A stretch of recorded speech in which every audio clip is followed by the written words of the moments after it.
Friends, welcome to my channel. இன்றைக்கி வீடியோவில் கொழுக்கட்டை அச்சு இல்லாமல் சூப்பராக டேஸ்டியாக 10 மணி நேரம் ஆனாலும் சாஃப்டாக இருக்கிற மாதிரி கொழுக்கட்டை எப்படி செய்யலான்னு பார்க்கலாம் வாங்க. நம்ம சேனலுக்கு நீங்கள் புதுசாக இருந்தீங்கன்னா மறக்காமல் சப்ஸ்கிரைப் பண்ணிவிட்டு கூடவே பெல் பட்டனையும் கிளிக் பண்ணிடுங்க. பவுலில் பார்த்திங்கன்னா 1 கப் அளவுக்கு அரிசி மாவு எடுத்துருக்கிறேன். அதே அளவுக்கு 1 கப் தண்ணி நார்மல் வாட்டர் தான் எடுத்துருக்குறேங்க. அதை கொஞ்சம் கொஞ்சமாக சேர்த்துட்டு கட்டி இல்லாமல் கரைச்சி எடுத்துக்கலாம். நீங்கள் எந்த கப்பால் அரிசி மாவு எடுத்துருக்கீங்களோ அந்த கப்பாலேயே தண்ணி எடுத்துக்கோங்க. இப்போ இதுக்கு தேவையான அளவு உப்பு ஒரு 1/2 டீஸ்பூன் சேர்த்துக்கிறேங்க. சேர்த்துட்டு ஒரு விஸ்கு வச்சு நல்லா கலந்து விட்டுறலாம். கட்டிகள் எதுவும் இல்லாமல் இது போல் கலந்து விட்டுக்கோங்க. இப்போ இது கூட 1 டீஸ்பூன் அளவுக்கு தேங்காய் எண்ணெய் கோகோனட் ஆயில் சேர்த்துருக்குறேன். 1 டீஸ்பூன் சேர்த்துனிங்கன்னா சரியாக இருக்கும். அதை சேர்த்து நல்லா மிக்ஸ் பண்ணிடலாம். பாருங்கள், மாவு வந்து இந்தளவுக்கு மிக்ஸாக இருக்கணும். 1 கப் அரிசிக்கு 1 கப் தண்ணி. சப்போஸ் உங்களுக்கு அரிசி மாவு பொறுத்து தண்ணி இழுக்கும், பத்தலைன்னா மறுபடியும் கூட நீங்கள் கொஞ்சம் சேர்த்துக்கோங்க. இப்போ ஒரு கடாய் அடுப்பில் வச்சுட்டு நம்ம கலக்கி வச்ச மாவு எடுத்து அப்படியே நம்ம கடாயில் சேர்த்துக்கலாம். வேறு எதுவும் ஆயிலெலாம் எதுவுமே சேர்க்க தேவையில்லை. நம்ம கலக்கி வச்ச மாவை அப்படியே டைரெக்டாக சேர்த்துக்கலாம். அடுப்பை வந்து மீடியம் ஃப்ளேமில் வச்சுக்கோங்க. வச்சுட்டு நல்லா கலந்து விடுங்க. பாருங்கள், வீடியோவில் பார்த்தீங்கனாலே தெரியும், கொஞ்சமாக கெட்டிப்பட்டு வருது. நல்லா கெட்டியாக வரும்போது நம்ம அடுப்பை சிம்மில் வச்சுக்கலாம். இல்லைன்னா வந்து நல்லா அடி பிடிச்சிரும். அதனால் நம்ம அடுப்பை சிம்மில் வச்சுட்டு நல்லா கலந்து விடுங்க. பாருங்கள், இது போல் நல்லா திரண்டு வரும். ஓரங்கள் எல்லாம் நல்லா எடுத்து விட்டு நல்லா கலந்துக்கோங்க. இப்போ பார்த்தீங்கனாலே தெரியும் உங்களுக்கு மாவு வந்து எப்படி நல்லா திரண்டு பக்குவமாக வந்திருக்குன்னு.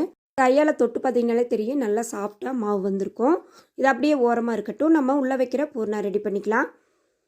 ஒரு கடாயில் பார்த்திங்கன்னா 1 கப் அளவுக்கு தேங்காய், 3/4 கப் அளவுக்கு சர்க்கரை எடுத்துருக்கிறேன்.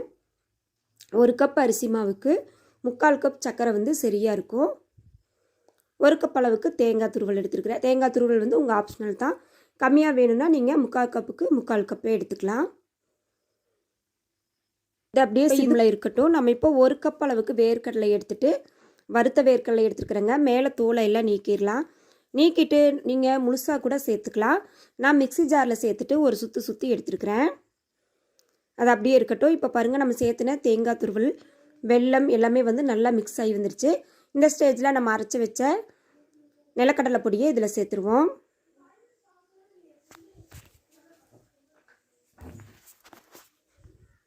பாருங்கள், சேர்த்துட்டு ஒரு செகண்ட் போல் வறுத்து விட்டிங்கன்னா போதும். இது கூட வாசனைக்காக நீங்கள் 1/4 டீஸ்பூன் ஏலக்காய் தூள் சேர்த்துக்கோங்க. நான் வீடியோவில் வந்து அது மிஸ் ஆயிடுச்சு. அவ்வளோதாங்க, இது அப்படியே பூர்ணம் இருக்கட்டும். இப்போ நம்ம மேல் மாவு வந்து நல்லாவே சாஃப்டாக இருக்குது.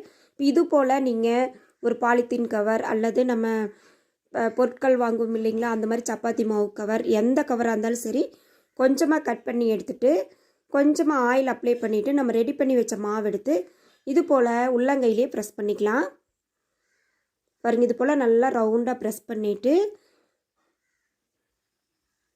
கொஞ்சமாக நம்ம ரெடி பண்ணி வச்ச ஸ்டஃபிங் எடுத்து உள்ளே வச்சுக்குவோம். நீங்கள் வாழை இலை கூட பயன்படுத்திக்கலாம். வாழை இலை கிடைக்காதவங்க இந்த மெத்தடை ஃபாலோ பண்ணுங்கள். அவ்வளோதாங்க. இப்படி திருப்பி போட்டு லைட்டாக ப்ரெஸ் பண்ணிவிட்டு நீங்கள் கவரை எடுத்திங்கனாலே நம்மளுக்கு சூப்பராக அச்சு இல்லாமல் ஜம்முன்னு கொழுக்கட்டை வந்து நம்மளுக்கு ரெடி ஆயிரும். பாருங்கள், அவ்வளோதான், சூப்பராக வந்துருச்சு. இப்போ இதுக்கு வந்து நம்ம ஒரு ஷேப் கொடுக்கலாம். இது போல் ஒரு மூடி அல்லது ஒரு பவுல் வச்சுட்டு அழகாக ரவுண்டாக கொடுத்துட்டிங்கன்னா அருமையான கொழுக்கட்டை வந்து நம்மளுக்கு ரெடி ஆயிடுச்சு. நீங்கள் இன்னொரு மெத்தடில் கூட நீங்கள் ட்ரை பண்ணலாம். அதே போல் கொஞ்சமாக அரிசி மாவு எடுத்துகிட்டு நீங்கள் இது போல் லைட்டாக கையால் ப்ரெஸ் பண்ணி விட்டுட்டு வீடியோவில் காட்டிக்கிற மாதிரி இது போல் மூடி அல்லது ஒரு பவுல் வச்சு நல்லா அகலமாக ப்ரெஸ் பண்ணிங்கன்னா நல்லா ரவுண்ட் ஷேப்பில் வந்துடும்.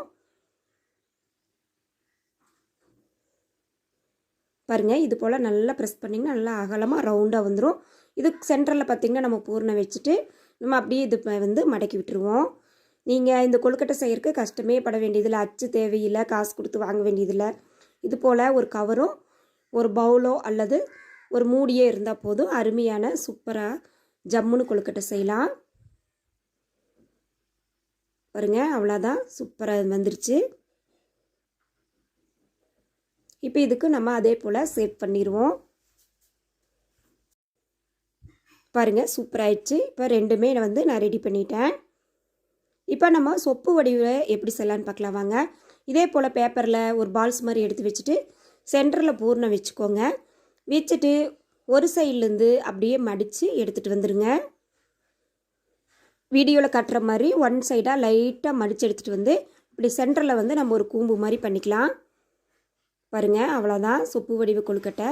இப்போ இதில் வந்து ஒரு ஸ்பூன் வச்சு நம்ம லைட்டாக அங்கங்கே ஒரு கீரல் மாதிரி போட்டுவிட்டோம்னா நம்ம அச்சு இல்லாமையே கொழுக்கட்டை அச்சில் செஞ்ச மாதிரியே சூப்பராக நம்மளுக்கு கொழுக்கட்டை ரெடி ஆயிடுச்சு.